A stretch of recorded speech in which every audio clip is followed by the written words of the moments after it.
অথবা প্রশ্ন করছেন যে একই গরুর মধ্যে আকিকা কুরবানি দুইটা করা যাবে কিনা। অধিকাংশ এই প্রশ্নটা বিশেষ করে করে থাকেন যে ঈদের দিন আকিকা করা যাবে কিনা, আর একই প্রাণীর মধ্যে আকিকা কুরবানি করা যাবে কিনা। মাসালাটা খুব ভালো করে শুনবেন। লাইলাতুল কদরের মতো আল্লাহ পাক সব দান করেছেন, বলেন সুবহানাল্লাহ। তার মানে হলো হাজার মাসের চেয়ে এক একটি রাতের ইবাদত আল্লাহর কাছে বড় দামি। কিন্তু আমরা তো জিলহজ মাসের এই প্রথম 10 দিন ইবাদত বন্দেগী কে কতটুকু করি, খুবই কম। অথচ আল্লাহর কোনো গোলাম যদি এখনো বাকি 3টা দিন আছে, 3 দিনে যদি ফজরের নামাজের আধা ঘন্টা আগে ওঠে, 1 ঘন্টা আগে ওঠে, 3:30টার দিকে যদি অ্যালার্ম দিয়ে রাখে, উজু করলো, তাহাজ্জুদের নামাজ 4 রাকাত পড়লো, আল্লাহ পাকের কাছে দোয়া করলো, এক একটা রাত্রের যেই তাহাজ্জুদের সওয়াব, চোখের পানির মূল্য আল্লাহর কাছে এত বেশি প্রিয়, আল্লাহ রাব্বুল আলামিনের নিকটে লাইলাতুল কদরের মতো প্রতিটা রজনীতে আল্লাহ পাক সেই বান্দার আমলনামায় সব লিপিবদ্ধ করে দেবে। সুবহানাল্লাহ। এই জন্য আমরা চেষ্টা করব, হায়াতে জিন্দেগি কার কখন শেষ হয়ে যাবে আমরা তো জানি না। আমরা ঈদের রাত্রিতে মানুষ গান বাজনা পটকা ফুটানো নিয়ে ব্যস্ত, কিন্তু সাহাবা আজমাইনগণ, আল্লাহর ওলিরা, আমাদের আকাবির পূর্বপুরুষগণ, তেনারা রাত্রিগুলোকে খুব গনিমত মনে করতেন, দামি রাত্রি মনে করতেন। পটকা ফুটিয়ে নিয়ে সময় কাটাতেন না, গান বাজনা বাদ্যযন্ত্র নিয়ে আর মোবাইল টিপাটিপি করে সময় কাটাতেন না, বরং তেনারা ওই রাত্রিকে বড় দামি রাত্রি মনে করে সারা রাত ইবাদতের মধ্যে কাটিয়ে দিতেন। এবার আর একটা আমল করতে হবে আমাদেরকে, আইয়ামে তাশরিক। অনেকেই ভুলে গেছেন, আপনারা মনে নেই। আইয়ামে তাশরিক হলো জিলহজ মাসের 9 তারিখের ফজর থেকে 13 তারিখের আসর পর্যন্ত তাকবীর দিতে হবে। 5 ওয়াক্ত ফরজ নামাজের পর আল্লাহু আকবার, আল্লাহু আকবার, লা ইলাহা ইল্লাল্লাহু, আল্লাহু আকবার, আল্লাহু আকবার, ওয়ালিল্লাহিল হামদ। কথাটা বুঝতে পারেন না মনে হয়। আইয়ামে তাশরিক জিলহজ মাসের 9 তারিখের মানে ঈদের একদিন আগে, ঈদের একদিন আগে ফজরের নামাজের পর থেকে ঈদের পরবর্তী 3 দিন আসরের নামাজ পর্যন্ত প্রত্যেক ফরজ নামাজের পর একবার আল্লাহু আকবার, আল্লাহু আকবার, লা ইলাহা ইল্লাল্লাহু, আল্লাহু আকবার, আল্লাহু আকবার, ওয়ালিল্লাহিল হামদ, এই তাকবীর বলা প্রতিটা ব্যক্তি যে নামাজ পড়তেছে, প্রতিটা নর ও নারীর জন্য জরুরি, একবার বলতে হবে। এই জন্য নিজে আমরা আমল করব। 5 ওয়াক্ত নামাজের পর ঈদের একদিন আগে, এমন আরাফার দিন থেকে শুরু করে ঈদের পরবর্তী 3য় দিনের আসর পর্যন্ত, এবং প্রত্যেক বাড়ির মা বোনদেরকে এই মাসআলাটা বলে দেব। কারণ অনেক মেয়ে মানুষ নামাজ পড়ে জানে না, এই জন্য এই মাসআলাটা বলে দেব। ঈদের আগের দিন ফজরের নামাজের সালাম ফেরানোর সাথে সাথে সে যেন এই তাকবীর পড়ে, আল্লাহু আকবার, আল্লাহু আকবার, লা ইলাহা ইল্লাল্লাহু, আল্লাহু আকবার, আল্লাহু আকবার, ওয়ালিল্লাহিল হামদ। নারী পুরুষ সকলে জামাতে নামাজ পড়লে, একা একা নামাজ পড়লেও, ঘরে নামাজ পড়লেও, মাঠে নামাজ পড়লেও, আপনি যেখানেই নামাজ পড়েন না কেন, এই আইয়ামে তাশরিক যেই কয়দিন, 5 দিন, আইয়ামে তাশরিকের 5 দিন আপনাকে প্রত্যেক ফরজ নামাজের পরে তাকবীর একবার বলা জরুরি, না বললে গুনাহগার হবেন। এই নিয়ে মাসালাটা প্রতিটা বাড়িতে বাড়িতে ঘরে ঘরে পৌঁছায় দেবেন ইনশাআল্লাহ। এবং আর একটা মা বোনদের বদভ্যাস আছে, আগের জামানার মা বোনেরা দেখেছি ঈদের দিন, কুরবানির দিনে রোজা রাখে, যার কুরবানি আছে। আপনারা দেখেন নাই মনে হয় নাকি? কুরবানির দিন রোজা রাখে। কুরবানির দিন রোজা রাখা হারাম। কুরবানির দিন কি রোজা রাখা হারাম?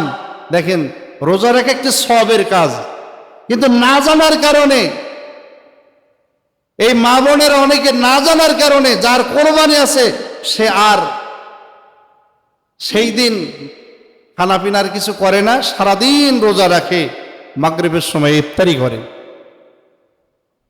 অথচ এটা সম্পূর্ণ হারাম। বরং সেই দিন কোনো বান্দা যদি রোজা রাখে ও কবিরা গুনাহ করবে, চরম পর্যায়ের গুনাহ হবে। তওবা না করলে ওই কবিরা গুনাহ মাফ হবে না। তবে হ্যাঁ, তাহলে না খেয়ে থাকে কেন? অবশ্যই না খেয়ে থাকার একটা কারণ আছে। মাসলা শুনতে ভুল করেছেন। আল্লাহ রাসূল সাল্লাল্লাহু আলাইহি সাল্লাম বলেছেন, যাদের কোরবানি আছে তারা যেন ঈদগাহ থেকে ফিরে এসেও না খায় এবং ঈদগাহে যাওয়ার আগেও যেন কোনো খানা তাদের মুখে না দেয়। কেন? নবীজি বলেছেন যাদের কোরবানি আছে সে যেন না খেয়ে ঈদগাহ ময়দানে যায় এবং এসে ঈদের সালাত আদায় করে সে কোরবানি করে। কোরবানি করার পরে ওই কোরবানির গোশত দিয়ে সর্বপ্রথম যেন খানা খায়। সুবহানাল্লাহ। বলেছে কোন মাসালা আর আমরা মানি কোনটা, শুধু না বোঝার কারণে। তাহলে যাদের কোরবানি আছে সুন্নাহ নিয়ম হলো, সুন্নাহ তরিকা হলো, সে সকালে উঠে পাক পবিত্রতা অর্জন করে ফজরের নামাজ আদায় করবে, মেসাক করবে, আতর ব্যবহার করবে, আল্লাহু আকবার আল্লাহু আকবার, লা ইলাহা ইল্লাল্লাহ আল্লাহু আকবার আল্লাহু আকবার ওয়ালিল্লাহিল হামদ, তাকবীর পড়তে পড়তে ঈদগাহে যাবে। এরপরে সালাত আদায় করবে, তাকবীর পড়তে পড়তে ঈদগাহ থেকে আসবে, কোরবানি জবাই করবে। এরপরে কোরবানির গোশত ভাগ বন্টন করার পরে কোরবানির গোশত দিয়ে সর্বপ্রথম খানা খাবে। এটাই হচ্ছে নবী করিম সাল্লাল্লাহু আলাইহি ওয়াসাল্লামের সুন্নাত। কারণ আল্লাহ রসুল তিনি কোরবানির দিন এই কাজই করতেন। আল্লাহ রসুল যেই কাজ করেছেন আমরাও যদি সেই কাজ করি এটাই সুন্নাহ, ঠিক কিনা? সম্মানিত হাজিরিন, আসুন আমি কয়েকটা মাসলা নিয়ে আপনাদের কাছে আলোচনা করবো আজকে। কোরবানি হলো ওয়াজিব। হযরত আবু হুরায়রা রাদিয়াল্লাহু তাআলা আনহু থেকে বর্ণিত, আল্লাহ রাসূল সাল্লাল্লাহু আলাইহি সাল্লাম বলেছেন, আন আবি হুরায়রা রাদিয়াল্লাহু তাআলা আনহু قال قال النبي صلى الله عليه وسلم من كان له ساعة فلم يضحي فلا يقربن مصلنا। নবী করিম সাল্লাল্লাহু আলাইহি সাল্লাম বলেছেন, যেই ব্যক্তির উপরে কোরবানি ওয়াজিব, মানে যার কোরবানি দেওয়ার সামর্থ্য রয়েছে, মান কানা লাহু সাআতুন, যে ব্যক্তি কোরবানি করতে পারবে অথচ ফালাম ইদহি, অথচ সে কোরবানি করলো না। নবীজির স্পষ্ট হাদিস, ফালা ইয়াকরাবান্না মুসাল্লানা, সেজন্য ঈদগাহের নিকটবর্তী না হয়। হাদিসের অর্থ বোঝেন নাই মনে হয়। যার কোরবানি দেওয়ার সামর্থ্য রয়েছে অথচ সে কোরবানি করলো না, ফালাম ইদহি, সে কোরবানি করলো না, ফালা ইয়াকরাবান্না মুসাল্লানা, সেজন্য ঈদগাহের নিকটবর্তী না হয়। তাহলে কার উপর ওয়াজিব? কে সামর্থ্যবান ব্যক্তি? যে নিসাব পরিমাণ মারের মালিক। আমি গত সপ্তাহে বলেছি নিসাব কি পরিমাণ।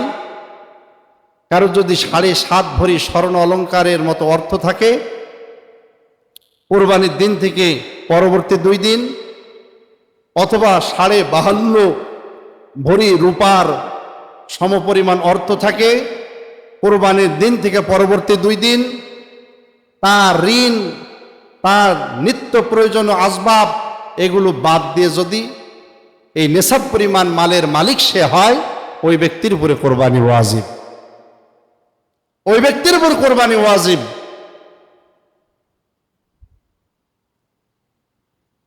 এজন্য নবী করিম সাল্লাল্লাহু আলাইহি সাল্লাম বলেছেন, নিত্য প্রয়োজনীয় মাল বলতে আপনি কি বুঝেছেন? আপনার আমার যতটুকু প্রয়োজন, আপনার আমার যতটুকু প্রয়োজন সংসার চালাতে, ঋণগ্রস্ত আছে, ঋণ বাদ দিয়ে আপনার 5 বিঘা জমি আছে, আপনার ফসল হয় সেখান থেকে 5 বিঘা, তাতে আপনার 2 বিঘা অথবা 3 বিঘা জমিতে আপনার সংসার পরিপূর্ণভাবে চলে যায়। এই অতিরিক্ত, এগুলো বাদ দিয়ে অতিরিক্ত যে মাল আসবাব আপনার আছে সেটাই নেশাবের মধ্যে পড়বে। আপনার বাড়ি আছে একটা পসামাদিয়া, আর একটা বাড়ি আছে দৌলতপুর, আর একটা বাড়ি আছে কুষ্টিয়া। যেখানে বসবাস করেন, যেই ঘরে বসবাস করেন সেটাই আপনার প্রয়োজনীয়, যেখানে আপনি বসবাস করেন না সেটা আপনার প্রয়োজনীয় না, সেটা হলো আপনার নেশাবের মধ্যে অন্তর্ভুক্ত হবে। বাড়িতে গ্রামে বসবাস করো অথবা শহরে থাকেন, আপনি গ্রামে আসেন না, গ্রামে বিশাল বাড়ি আছে, জমি আছে, যেটা আপনার ব্যবহার করছেন না, এটা আপনার নেশাবের মধ্যে পড়বে। এভাবে প্রতিটা জিনিস যেটা প্রয়োজনের অতিরিক্ত হবে, যেই সম্পদ, সেটাই নেশাবের মধ্যে গণ্য হবে। এভাবে আপনি হিসাব করে দেখবেন 52.5 ভরি রূপা পরিমাণ আপনার সম্পদ ঈদের দিন থেকে পরবর্তী 3 দিন 2 দিন আছে কিনা। যদি থাকে, এর মধ্যে থাকে, তাহলে আপনার উপর কোরবানি ওয়াজিব। সম্মানিত হাজিরিন, এখন প্রশ্ন, কোরবানি কোন কোন পশু দিয়ে করবেন?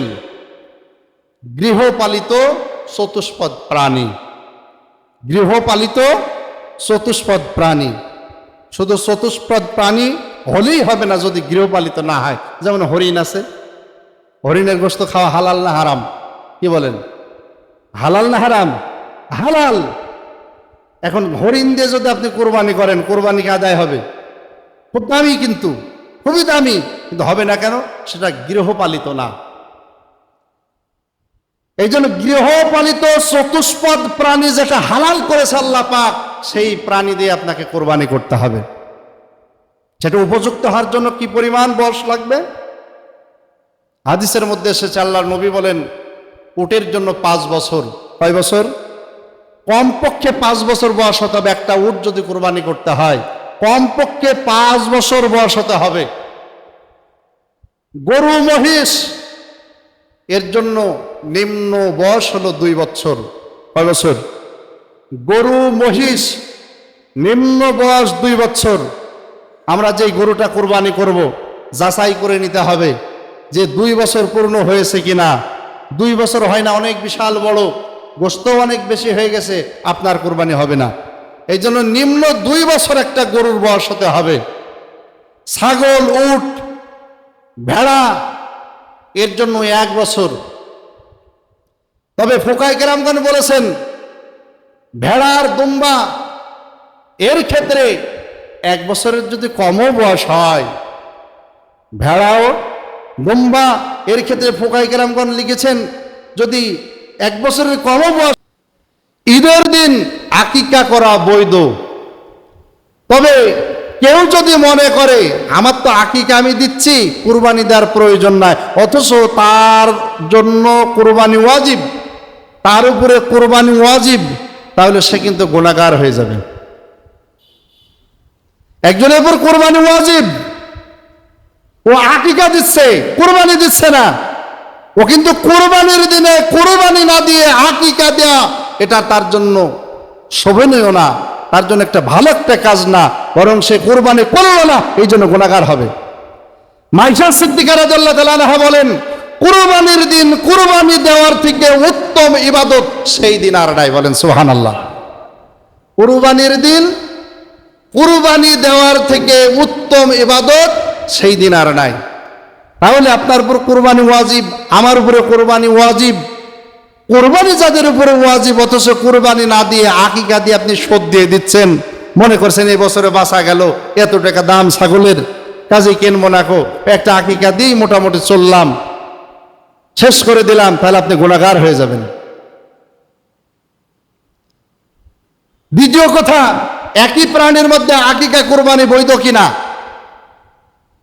হ্যাঁ, একই গরুর মধ্যে আকিকা কুরবানি বৈধ। যেমন কেউ 1 ভাগা আকিকার নিয়ত করেছে, একটা গরুতে কয়টা ভাগই হবে বলেন? 7টা। কমও যদি দেয় তাতে সমস্যা নেই, একটা গরুতে 7টা ভাগই হওয়া বৈধ। যদি কম হয়, মনে করে 5 জনা অথবা 4 জনা অথবা 3 জনা অথবা 2 জনা দিচ্ছে, তাও কোনো ঝামেলা নেই, কিন্তু 7-এর বেশি যাওয়া যাবে না। হুজুরের দলিল, নবী করিম সাল্লাল্লাহু আলাইহি সাল্লাম বলেছেন, আল্লাহ রাসূল সাল্লাল্লাহু আলাইহি সাল্লামের সাথে সাহাবারা হুদাইবিয়াতে কুরবানি করলেন, যেটা মুসলিম শরীফের হাদিসে এসেছে।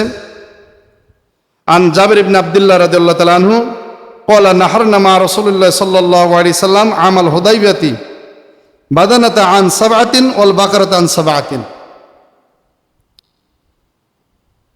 হযরতে জাবির ইবনে আব্দুল্লাহ রাদিয়াল্লাহু তাআলা আনহু থেকে বর্ণিত, তিনি বলেন, আল্লাহ রাসূল সাল্লাল্লাহু আলাইহি সাল্লামের সাথে আমরা হুদাইবিয়াতে অবস্থান করছিলাম। এই হুদাইবিয়ায় কুরবানির সময় হয়ে গেল। আমরা সকলে মিলে একটা উট 7 জনের পক্ষ থেকে কোরবানি করলাম, ওয়াল বাকারাত আন সাবআতিন, একটা গরু 7 জনের পক্ষ থেকে কোরবানি করলাম। তাহলে দলিল ভিত্তিক জানা গেল যে কোরবানি একটা গরু, একটা উট, একটা মহিষে 7 জনা করা বৈধ, যেটা নবী করিম সাল্লাল্লাহু আলাইহি সাল্লামের জামানায় হুদায়বিয়ায় সাহাবারা করেছেন। একটা উট 7 জনের পক্ষ থেকে, একটা গরু 7 জনের পক্ষ থেকে। কাজেই এই 7 শরীকে যদি কেউ কোরবানি করে, এই কোরবানির মধ্যে কেউ যদি আকিকার নিয়ত করে, তাহলে তার আকিকাও হবে, আবার কোরবানিও হবে। কি হবে বলেন দেখি? আকিকাও হবে, আবার কোরবানিও হবে। কেন? প্রশ্ন করতে পারেন যে হুজুর, আকিকা হলো নফল বা সুন্নাহ, কোরবানি হলো ওয়াজিব, হবে কেন? হওয়ার কারণ হলো একটা, আকিকারও নিয়ত যেটা, কুরবানিরও নিয়ত সেইটা। তাহলে কি নিয়ত? আকিকা আপনি করছেন কেন? আল্লাহর সন্তুষ্টির জন্য জবাই দিচ্ছেন, রক্ত প্রবাহিত করছেন আল্লাহর সন্তুষ্টির জন্য। পৃথিবীর কোনো মানুষকে সন্তুষ্টি করার জন্য আপনি আকিকা করছেন না। কুরবানি আপনি কেন করছেন? কুরবানিও আপনি আল্লাহর সন্তুষ্টির জন্য আপনি কুরবানি করছেন, রক্ত প্রবাহিত করছেন। কারণ আল্লাহ পাক বলছেন, লা ইয়ানালাল্লাহু লুহুমুহা ওয়ালা দিমাউহা ওয়ালাকিন ইয়ানালুহুত তাকওয়া মিনকুম। তোমাদের গোশত, রক্ত কিছুই আমার কাছে পৌঁছায় না, পৌঁছায় হলো তোমাদের তাকওয়া, তোমাদের কলবের নিয়ত, তোমাদের ইখলাস, আমি আল্লাহ পাকের কাছে পৌঁছাই। আকিকার কুরবানির উদ্দেশ্য যেহেতু এক, কাজেই একই প্রাণীতে, একই পশুর মধ্যে আকিকা কোরবানি করা বৈধ। বলেন সুবহানাল্লাহ। সম্মানিত হাজিরিন, তবে হারাম অর্থ যদি এই 7 শরীকের মধ্যে 1 শরীকের থাকে, একজনের কোরবানিও হবে না, একজনের কোরবানিও হবে না। এই জন্য যে শরীকগুলো হবে, সেই শরীকগুলোকে অবশ্যই একমত হতে হবে। কেউ নিয়ত করছে যে জামাই আসবে, কোরবানি না দিলে কেমন হয়, নিয়তই খালেস না। কেউ নিয়ত করছে যে আমি ধনী মানুষ, কোরবানি না করলে কেমন হয়। কারণ সুদের টাকা কেউ কিস্তি তুলে কোরবানি কিনছে, কেউ ধার করে নিয়ে আসছে, অথচ ওর নিয়ত খারাপ, ধার পারলে দেব, না পারলে না দেব, কোরবানি তো আগে দেই। এই যে নিয়ত যদি খারাপ হয়, খারাপ নিয়তওয়ালা মানুষ, হারাম অর্থওয়ালা মানুষ যদি কুরবানির মধ্যে শরীক হয়, সকলের ভালো নিয়তওয়ালা লোকগুলো নষ্ট হয়ে যাবে, কুরবানি হবে না। কারণ নাপাক যদি একটা পাত্রের মধ্যে ভালো পানি রেখে দিয়েছেন, একটা কলসের মধ্যে ভালো পানি টিউবওয়েল থেকে তুললেন, তোলার পরে 1 ফোঁটা পায়খানা অথবা 1 ফোঁটা প্রসাব ওই পানির মধ্যে ছেড়ে দিলেন। আচ্ছা বলেন, 1 ফোঁটা নাপাক পানি দেওয়ার কারণে সমস্ত কলসের পানি নাপাক হবে না? কি বলেন আপনারা? সমস্ত কলসের পানি নাপাক হবে কিনা? একজন মানুষের হারাম অর্থের কারণে 6 জন মানুষের যে হালাল অর্থ দিয়ে পশু কিনেছে, কুরবানির নিয়তে কুরবানি কিনেছে, ওই 6 জন মানুষের কুরবানি নষ্ট হয়ে যাবে। মানুষ দেখানোর জন্য কোরবানি করা যাবে না। ইন্না সালাতি ওয়া নুসুকি ওয়া মাহইয়ায়া ওয়া মামাতি লিল্লাহি রাব্বিল আলামিন। আমার জীবন, আমার মরণ, আমার বন্দেগী, আমার জীবন, আমার মরণ, আমার জিন্দেগি, ইয়া ইলাহি কবুল করো আমার বন্দেগী, আমার জীবন, আমার মরণ, আমার জিন্দেগি। এই যে আয়াতের মধ্যে আল্লাহ পাক বলছে, ইন্না সলাতি ওয়া নুসুকি ওয়া মাহইয়ায়া ওয়া মামাতি লিল্লাহি রাব্বিল আলামিন। আমার নামাজ, আমার কোরবানি, আমার ইবাদত, আমার বন্দেগী সবে মাত্র আল্লাহর সন্তুষ্টির জন্য। কার জন্য বলেন তো? আল্লাহর সন্তুষ্টির জন্য। কিন্তু এখন আল্লাহর সন্তুষ্টির জন্য হয় না, এখন হলো মানুষকে সন্তুষ্ট করার জন্য। অধিকাংশ মানুষের, যাদের বিশেষ করে অর্থ বেশি, একটা গরুর দাম হলো 2 লাখ, কথার কথা, সব গোশত বিক্রি করলে 5 লাখ টাকা হবে না, অথচ বাজারে তুলেছে, ওর নাম দিয়েছে ডিপ জল। দেখছেন না মিডিয়াতে? গরুর নাম ডিপ জল, গরুর নাম পরিমণি, গরুর নাম জায়েদ খান, গরুর নাম হিরো আলম। আরে বাজারে তুলছে, দাম কত? 32 লাখ টাকা। আচ্ছা, একজন যারা 32 লাখ টাকায়, 50 লাখ টাকায়, 20 লক্ষ টাকায় যারা কোরবানি করে, আমার জানা মতে ওদের একটা হালাল অর্থ না। কি বলেন? হালাল অর্থ যদি মাথার ঘাম পায়ে ফেলে যদি হালাল অর্থ উপার্জন করতে হতো, তাহলে ওই 20 লাখ 30 লাখ টাকা দিয়ে কোরবানি কিনতো না, লোকজনকে দেখানো হতো।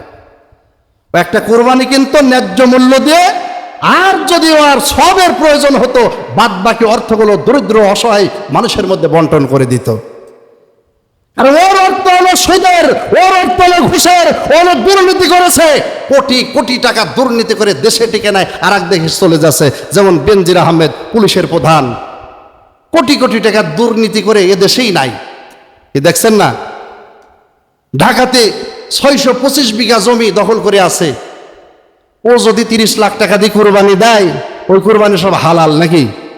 50 লাখ টাকা দিয়ে কোরবানি দিলে হালাল, ওরা 50 কোটি টাকার কোরবানি দিলেও আল্লাহর কাছে গ্রহণযোগ্য হবে না। কারণ তোমার অল্প অর্থ হোক, টাকা অল্প হোক, তোমার নিয়ত হতে হবে খালেস। যদি নিয়ত খালেস হয়, ইবাদত আল্লাহর দরবারে কবুল হবে। কথা বলেন ঠিক কিনা?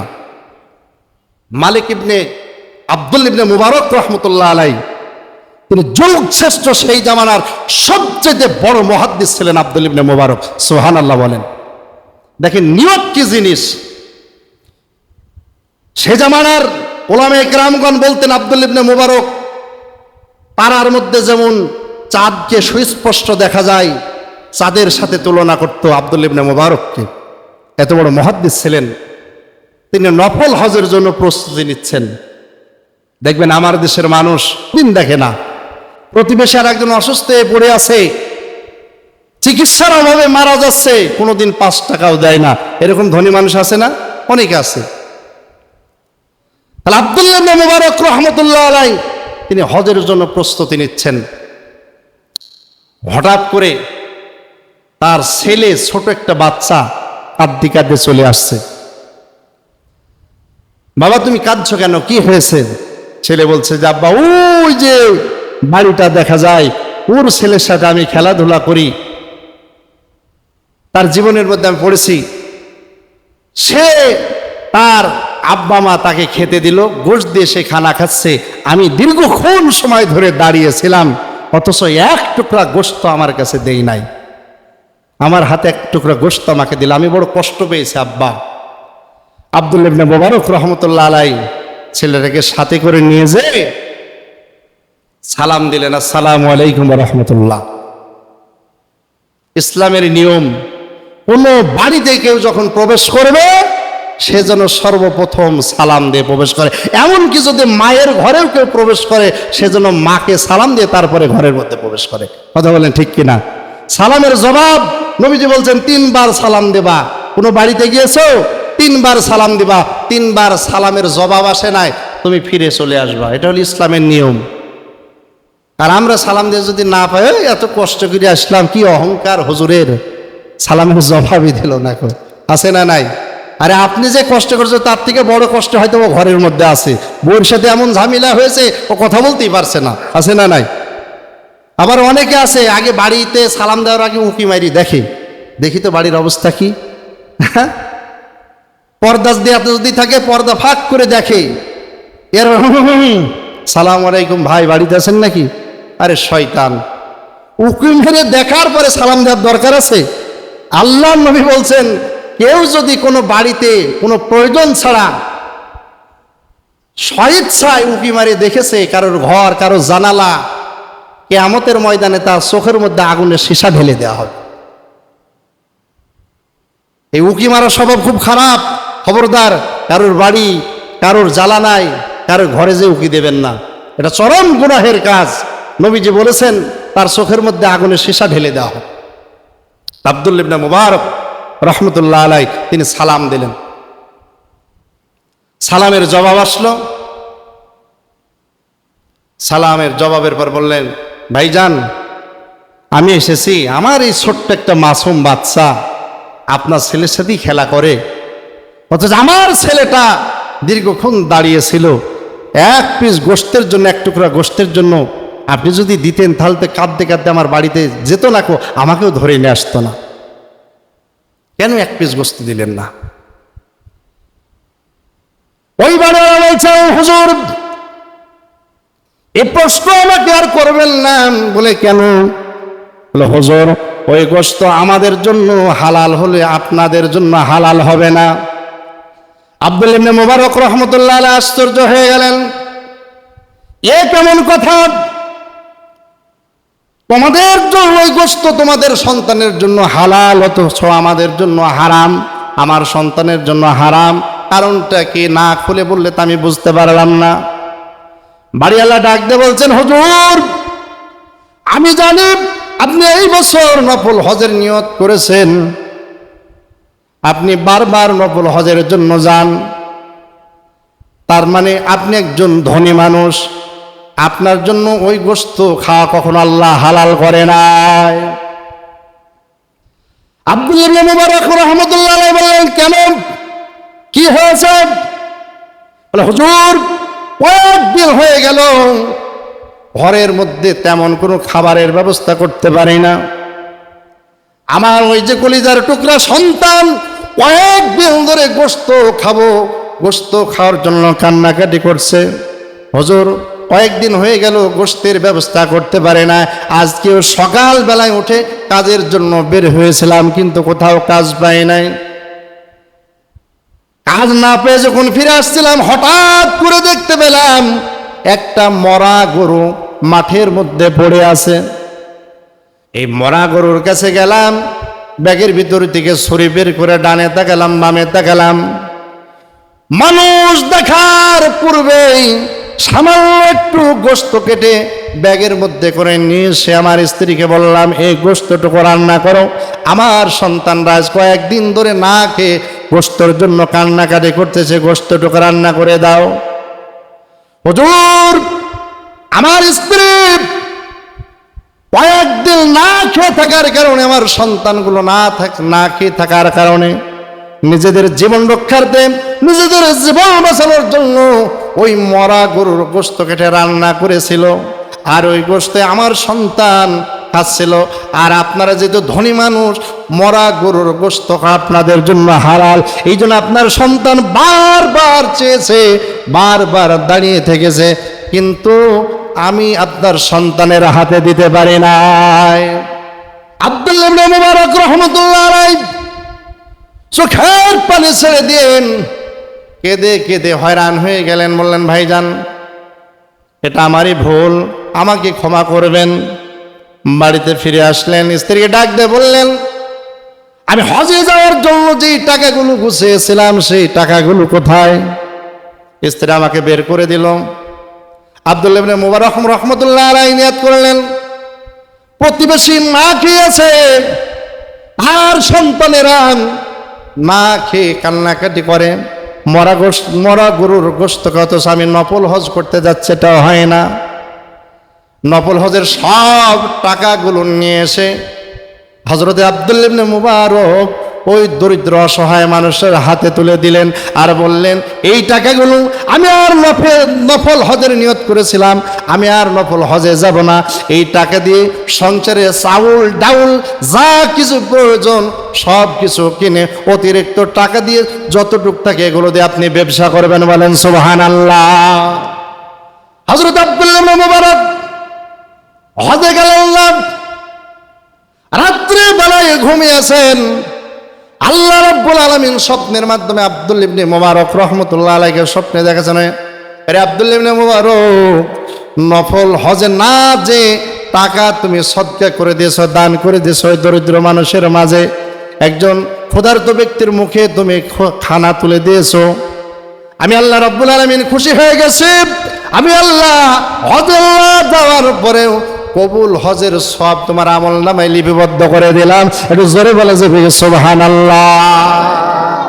এই জন্য নিয়ত ভালো হতে হবে। নিয়ত যদি ভালো হয় তাহলে আপনার কুরবানি কবুল হবে, আপনার আমার ইবাদত বন্দেগী কবুল হবে। আর নিয়ত যদি খালেস না হয়, নিয়ত যদি খারাপ হয়, ও হজ কেন, লক্ষ লক্ষ টাকা খরচ করে দেয় কুরবানি কেন, কোনো কিছু আল্লাহর দরবারে কবুল হবে না। এই নিয়ত খালেস করতে হবে। যে কুরবানিটা আপনি আমি করব, অবশ্যই নিয়ত খালেস করে, খালেস নিয়তে কোরবানি করতে হবে। যে দুনিয়ার কোনো লৌকিকতা যেন আমাকে না ধরতে পারে, দুনিয়ার কোনো লৌকিকতা যেন আমাকে গ্রাস না করতে পারে। গোশত খাওয়ার লোভে না, দুনিয়ার মানুষকে দেখানোর লোভে না, বরং এটা কেবলমাত্র আল্লাহর বিধান, আমার উপর ওয়াজিব, সেই জন্য আমি কোরবানি করছি। কথা বলেন ঠিক কিনা? কিন্তু অনেকের এই নিয়ত নাই। তা বোঝা যায় হলো যখন ইমাম সাহেব কুরবানি করে, ইমাম সাহেবকে কয়টা টাকা দিতে যে বিভিন্ন প্রশ্ন করে। আলহামদুলিল্লাহ আমার মহল্লা ভালো অনেক জায়গায়, এবং কয়েকজন আছে দেখা যাবার আগামী বছর হালখাতা করতে হয়। আচ্ছা, একজন ইমাম হালালভাবে, হাদিসের মধ্যে এসেছে যে জবাইকে তাকে পারিশ্রমিক দেওয়ার কথা আছে, সে সেইটা দিতে যে ইতস্তবোধ করে, হাজারো প্রশ্ন করে, বলেন দেখি তার ইখলাস কখন কি থাকতে পারে? কি বলে আপনাদের, তার কি ইখলাস ভিতরে থাকতে পারে? আপনি 50,000 টাকা দিয়ে, 40,000 টাকা দিয়ে, 10 লাখ টাকা দিয়ে আপনি গরু কিনতে পারছেন, অথচ যে একজন কসাই সারাদিন আপনার গোশতটা চুরিয়ে দিচ্ছে, সেই কসাইকে আপনি পারিশ্রমিক দিতে গেলে আপনি বিভিন্ন বাজে কথা বলছেন, আপনার তো নিয়তি খালিস হলো না। আরেকজন ইমাম সাহেব সে হালাল তরিকায় তাকে অর্থ দেবেন জবাইয়ের বিনিময়ে, সেটা দিতে আপনি ইতস্তবোধ করছেন, বিভিন্ন কথা মাসান ঘাটে বলছেন। আপনি কুরবানি করতে পারেন, আল্লাহর রাস্তায় আপনার কুরবানি কোনো দিন হবে না, কারণ আপনার ইখলাস অন্তরের মধ্যে নাই। এই জন্য ইখলাস দিয়ে কাজ করেন। কুরবানি এত বড় দেওয়ার দরকার নাই, মানুষ দেখানোর জন্য। প্রাপ্ত বয়স হয়েছে, আপনার সামর্থ্য অনুযায়ী আপনি যতটুকু পারেন সেটা কেনেন, আর নিয়তকে খালেস করেন। রক্ত মাটিতে পড়ার আগে আল্লাহর দরবারে কবুল হয়ে যাবে। সম্মানিত হাজিরিন, এই জন্য আমরা সকলকেই নিয়তকে খালেস করে ফেলি। আল্লাহ পাক আমাদের সকলকে বোঝার, আমল করার তৌফিক দান করুন, বলেন আমিন। ওয়া আখিরু দানা আলহামদুলিল্লাহি রাব্বিল আলামিন। তারপরে আরেকটা কথা শুনবেন, মহল্লার অনেক মানুষ দেখবেন কুরবানি দিতে পারে না, কিন্তু কারোর বাড়িতে যায়ও না, এরকম অনেক লোক আছে। কিন্তু মানে আমরা তো শুধু ফকির মিসকিন তাদেরকেই মনে করে থাকি, যারা মানুষের দুয়ারে যে হাত পাতে, অথচ মিসকিনের সংজ্ঞা হলো, মিসকিন বলা হয় ওই ব্যক্তিকে যার অর্থ এ পরিমাণ আছে যা তার জীবন চলে না, কিন্তু মানুষের দ্বারে হাত পাতে না। কাকে?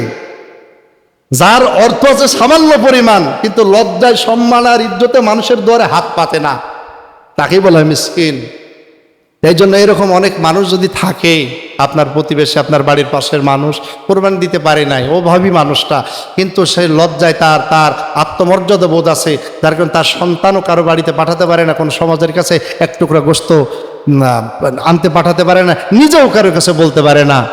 আপনার আর আমার বিবেক বলবে যে যতটুক পারে একটা সমাজে এরকম মানুষ যদি থেকে থাকে, তাহলে আপনার আমার বিবেক হলো তাকে সামান্য কিছু হাদিয়া পাঠানো। বরং আব্দুল্লাহ ইবনে মুবারক দেখলেন, হজ না করে যেমন হজ কবুল, হজের সব সে পেয়ে গেছে, আল্লাহ পাক আপনার কুরবানিকে এই সমস্ত উসিলে আল্লাহ পাক কবুল করে নেবেন। আল্লাহ পাক বোঝার তৌফিক।